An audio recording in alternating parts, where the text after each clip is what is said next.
एक व्यक्ति अपनी ससुराल गया, गांव का रहने वाला था। पत्नी शिक्षित मिल गई, ससुराल पहुंच गया बिना सूचना के।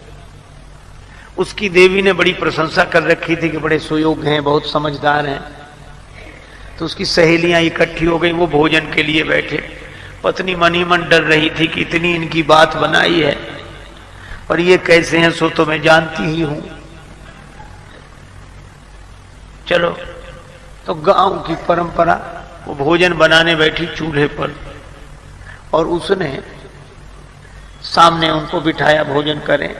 अब उसकी सहेलियां परोस रही थी भोजन बार बार। पूड़ी साग थाली में आया, वो ऐसा विचित्र आदमी एक पूड़ी उठा गया। सोच रहा था छोटी सी पूड़ी है, इसके टुकड़े करना, ग्रास करना तो बेकार है, पूड़ी ही ग्रास है। वो एक पूड़ी में साग रखे और एक।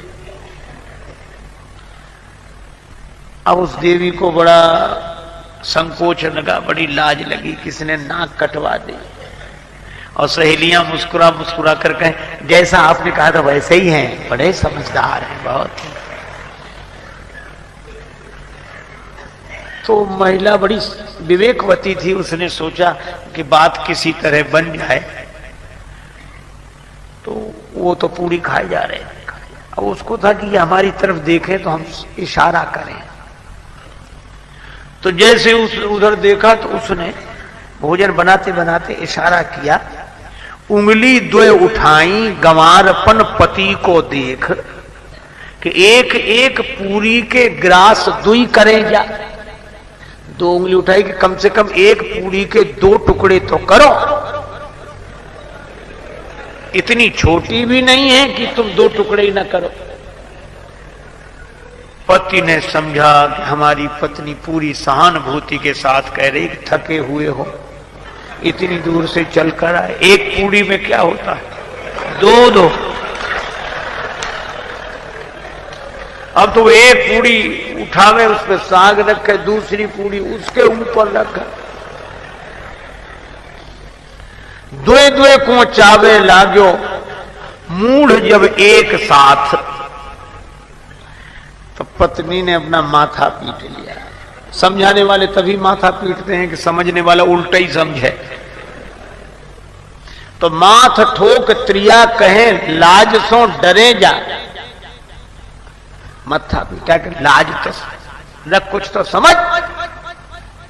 पति ने समझा, ओ बड़ी भूल हो रही थी। पत्नी कह रही है कि ये पूड़ियां साधारण नहीं है, पूजा की पूड़ियां हैं, इन्हें पहले प्रणाम करो, माथे से लगाओ, फिर खाओ। पतिदेव समझे कि पावे के प्रथम इन पूजनीय पूरन को शीश पे धरे जा। अब तो वो दो पूड़ी और साग फिर माथे से लगाओ, फिर खाए। तो पत्नी ने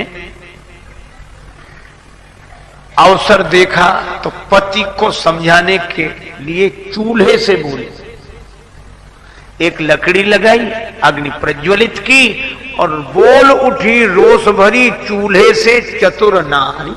और चतुर नारी ने यही कहा कि अरे चूल्हे, जैसो जरे आयो प्रथम तैसो ही जरे जा। इससे तो तू पहले ही अच्छा था, जैसा जल रहा था वैसे ही जलता रहे। समझाने से तो और उल्टा हो गया। कई बार लोग उल्टा ही समझते हैं।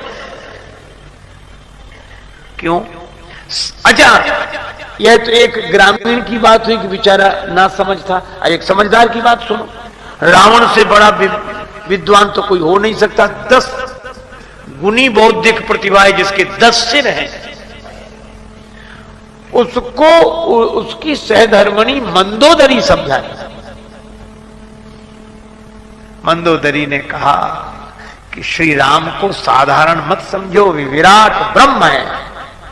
पद पाताल शीस अज धामा, जिनके चरण पाताल हैं, सिर ब्रह्मलोक है, वे विराट हैं। और राम जी की महिमा गाई, मंदोदरी ने समझाई। तो रावण मुस्कुराने लगा। तो मंदोदरी खुश हुई कि चलो समझ रहे हैं। श्रोता अगर प्रसन्न हो जाए तो लगता है कि हमारी बात समझ रहे हैं। रावण बहुत मुस्कुराए, बहुत खुश हो, तो मंदोदरी भी समझाती गई।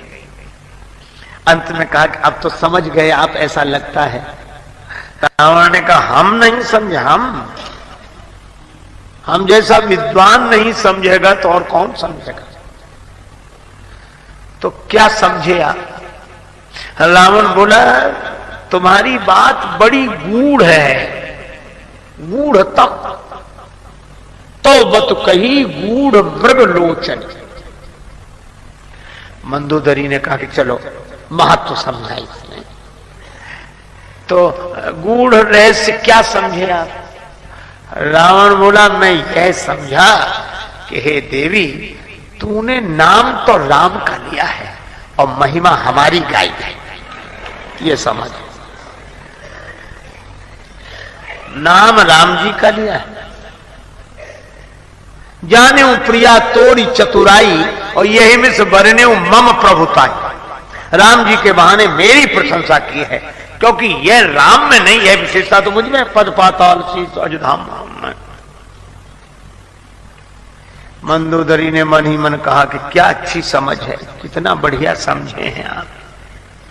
मंदोदरी ने पूछा कि अगर मैं आपकी महिमा गा रही थी तो मैंने आपका नाम तो लिया नहीं, नाम तो राम जी का लिया। रावण बोला वो भी मैं जानता हूं। क्या तुम इतने बड़े विद्वान की पत्नी हो, शास्त्र सम्मत जीवन जीने वाली हो, और शास्त्रीय मर्यादा यह है कि पतिव्रता देवियां पति का नाम नहीं लेती, इसलिए तुमने नाम हमारा नहीं, नाम राम का लिया है, महिमा हमारी गाई है।